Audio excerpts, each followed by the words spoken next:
Hey guys, I have a cool video for you today. As you see here, I have a little rail ramp or staircase or whatever you want to call it.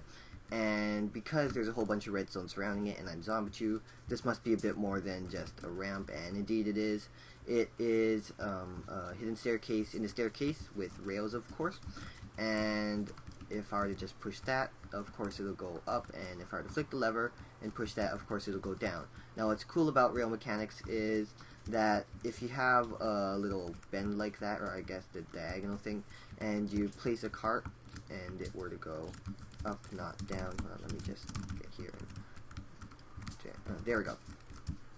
It'll actually shoot through the floor and come out onto this rail, and nobody would know.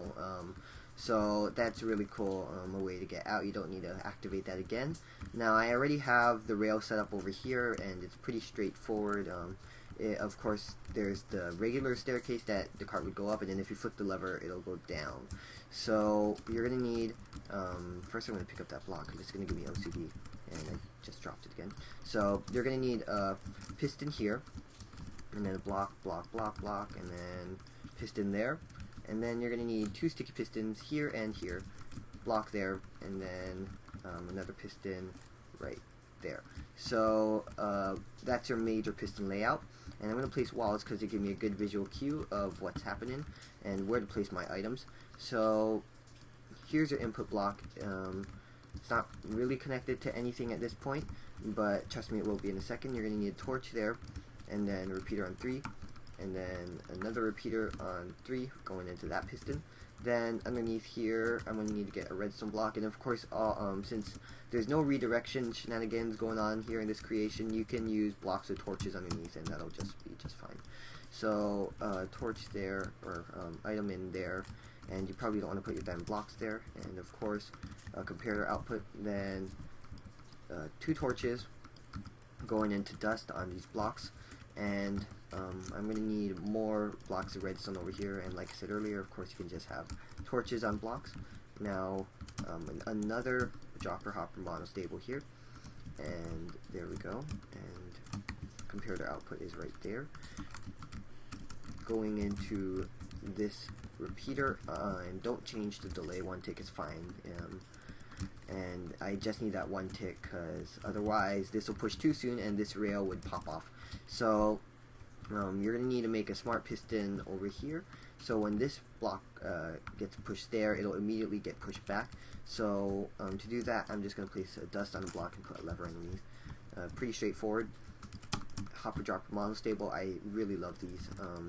Give me one of those back, OCD. And then comparator, and of course powering that piston again, and I'm just going to use that block with the comparator's on again.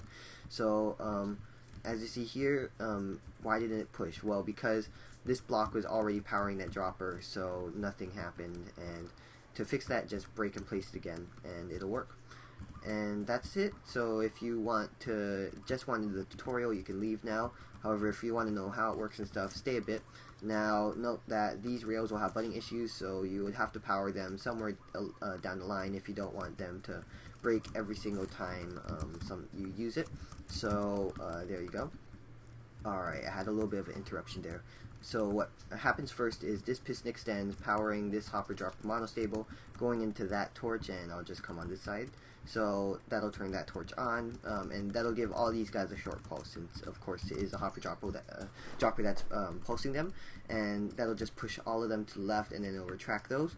Now why I need this over here is because rails do not like air, so as soon as they touch air, boom, they're gonna pop off, and that's what this is for, so everything can move and it won't pop off. So that's why that piston has that block there, because all the rails are going to be touching that. So what pushes this back, of course, is that smart piston I made earlier, so nothing further to explain there. And then over here we just have a falling edge monostable, so as soon as I pulse or flick that off, this will pulse and go into here, and command block will take care of that, and it'll power this piston, so it'll push that back, and everything is closed again. So pretty quick tutorial, I hope, and I don't know, hope you guys enjoyed. Maybe you can find a good use for this in your base or nether tunnel or something. So until next video, goodbye.